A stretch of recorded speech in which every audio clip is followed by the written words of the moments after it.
Hey everybody, Tony D and Little Joan here with a hot take on Joe Biden's first full day. Yeah, yesterday didn't really count, although he did a ton of damage. Today was even worse, if you can imagine. Although no one's having a worse day than Jack Dorsey. So before I get into this, know that Jack Dorsey and Twitter, I don't know about Jack Dorsey himself, are being sued over keeping, I don't know how I could say this on YouTube without getting flagged, keeping illegal pictures on its platform. The illegal pictures of children. Yeah. I mean, and they defended it. They didn't just keep them up, they defended them as being okay with their policies, not violating their policies, I guess, is my understanding. Maybe wrong. I find it almost impossible to believe that they would do that and risk the entire company. But they are being sued, man. And Cernovich had a thing today on Twitter about it. So if you're on Twitter, you could find him. According to him, it looks insanely bad for Twitter. Which, I mean, I'm not happy that they did that, but I am happy to hear that Twitter might finally get their clocks cleaned. I don't think this will shut down the site, but one can hope. One can hope. All right. But getting into other dysfunctional things that we have to deal with, Joe Biden, the amazing dysfunctional president. Apparently, and this is the video, and I'm sure you heard about it, apparently Biden, while he was walking up to the Marines, the speculation is someone in an earpiece told him to salute the Marines, and instead he says the words instead of doing it. And this is the video, so I'll play for you really quick. It's from C-SPAN.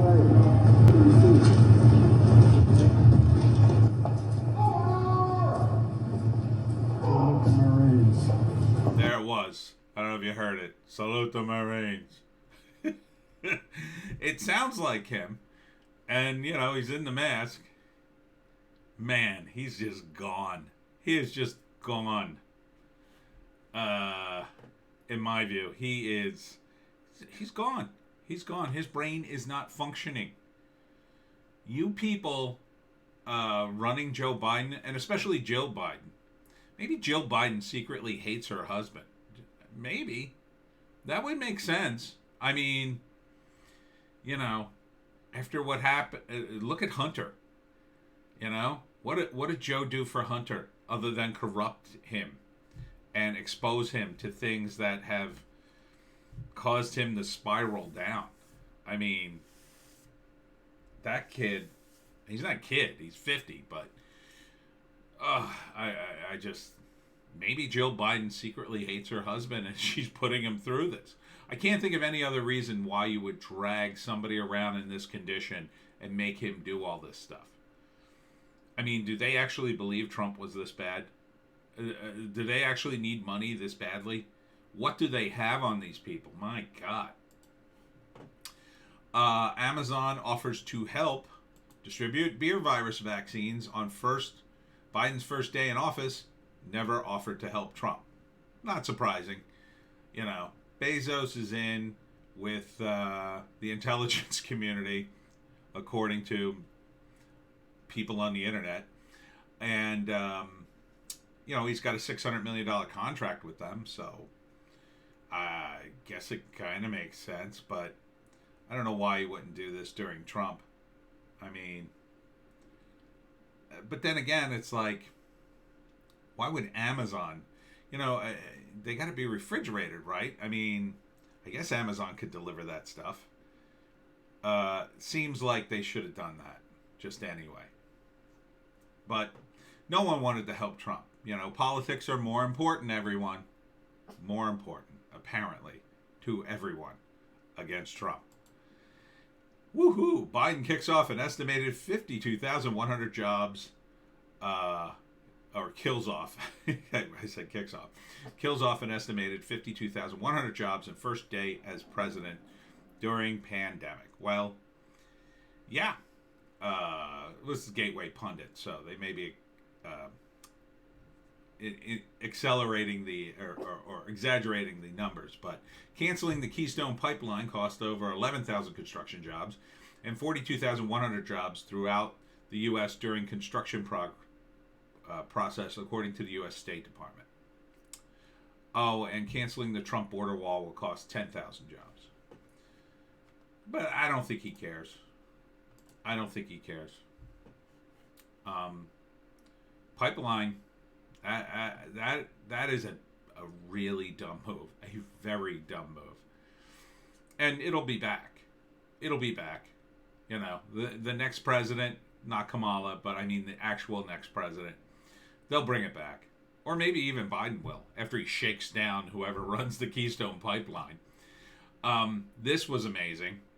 This reporter actually asked kind of an embarrassing question for the administration. He asked, why didn't the Biden family have their masks on when Biden passed an executive order yesterday mandating that on federal property you have to wear your mask? And here's the response of the new White House press secretary. At the inaugural Memorial, yes.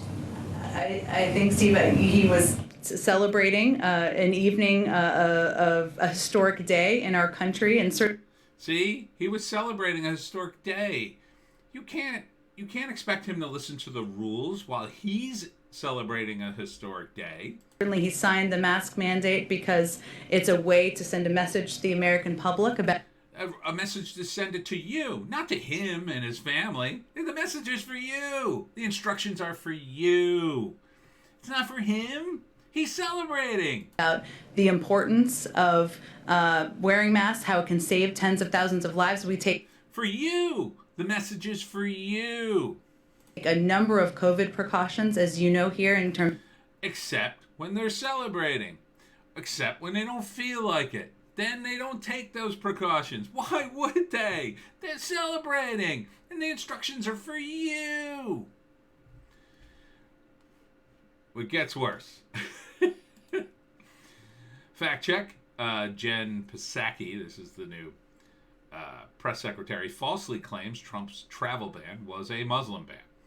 Yeah, that was a phrase coined by the media at the time. Most of the ban targeted countries that were mostly Muslim. But it wasn't targeted to Muslims. It was targeted to particular countries where they were worried about terrorists. The travel ban never targeted Muslims, was expanded to include non-Muslim countries, and was upheld by the Supreme Court. And that was the Supreme Court Trump didn't have, more conservatives on, right? Ruth Bader Ginsburg was still alive. That's because it didn't target Muslims. But, why should another lie bother any of these people? Dianne Feinstein, and this is a bit of a bright spot here, defends Ted Cruz, Josh Hawley over Electoral College objections. Well, good for her. Maybe she finally remembered her liberal roots, or she forgot they were Republicans because, she's older than Biden, I think. How old is she? I don't say here. But good for her. I'm glad she finally did something. So this is why it's not that bad, she's part of the old guard, and who knows how long she's going to last. She's probably out the next election, but, this is why it's going to be bad, but it's not going to be bad as a lot of you think. It's horrible now, but it's not going to be that bad. So, I'm glad she drew a line somewhere. And so hopefully most of this insurrection nonsense will die down, and the Democrats will just give it up. They're definitely going to give it up on members of Congress, probably not on regular people like you and me. So watch out. Finally, right on cue for Biden, WHO admits high cycle PCR test produced beer virus false positives. So this was something that was known. People had already talked about it. But now suddenly they're going to adjust the test. And this is what I said from the beginning would always happen to the beer virus. They would look at the science again and go, oh, there's not that many cases. Sorry. And this is how they will be able to reopen everything. This is how they completely forget about the beer virus and just put it away. Like it never happened. So, in 2 years from now, they could say, and Joe Biden defeated the beer virus. Because, in 2 years, who's going to remember that they changed the effing test?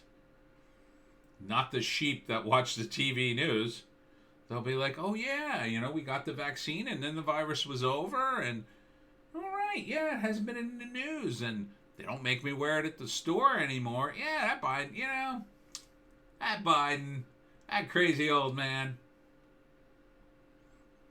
So, good, I guess.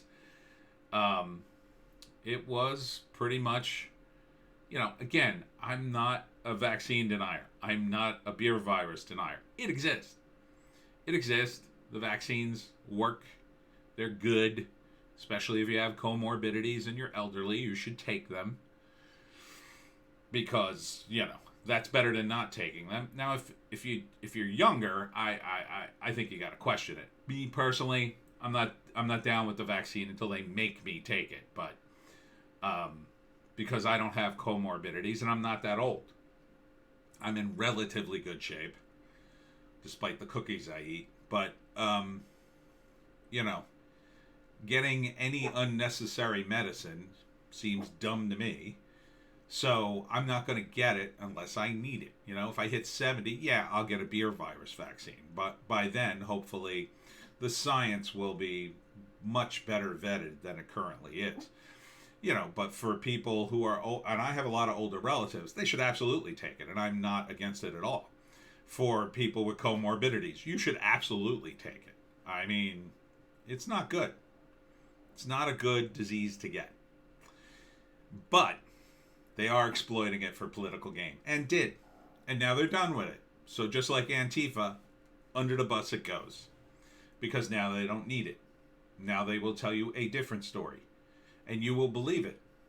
And if you don't, then you are some kind of wacko on the internet that denies science.